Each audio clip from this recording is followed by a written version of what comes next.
La décoration est prête pour la scène suivante.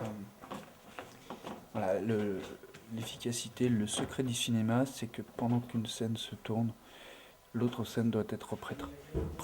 De façon à ce que le réalisateur ne perde pas de temps et gagne de l'argent.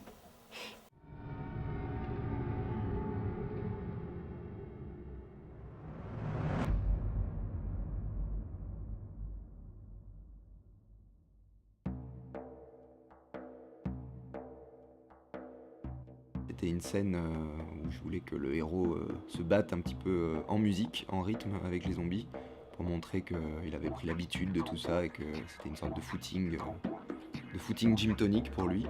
Donc il a fallu mettre au point quand même une chorégraphie au départ avec la femme de Nicolas qui est prof de danse. C'est la zombie en robe de mariée que vous pouvez voir. Et elle nous a donc bien aidé pour décider du rythme qu'on allait donner à tout ça.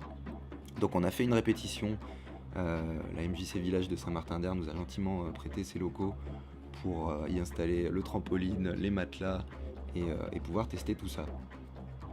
Il a fallu repérer les lieux évidemment, donc là le lieu choisi c'était Bouchailles-et-Vialet.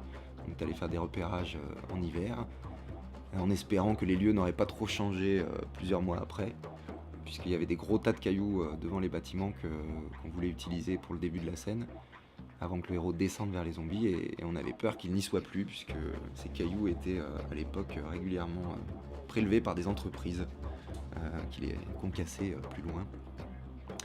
Voilà, donc on a pu mettre ça en place en sachant que sur le tournage, on n'avait évidemment pas le temps de mettre tout ça en place. Il y avait beaucoup de plans différents à faire, beaucoup de choses à gérer. Donc c'était toujours ça de gagner et tout le monde était à peu près calé sur ses positions, ses actions.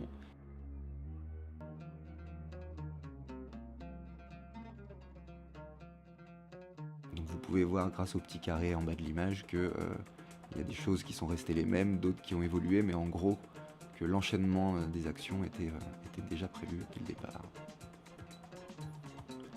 On a amené donc les trampolines et les matelas sur place pour pouvoir faire des beaux départs en arrière. Et donc là, il faut évidemment tirer le chapeau à plusieurs des figurants zombies qui étaient des danseurs de hip-hop, qui même si on n'a pas forcément rendu justice au maximum à leur capacité, étaient suffisamment à l'aise pour pouvoir partir en arrière, se jeter sur les matelas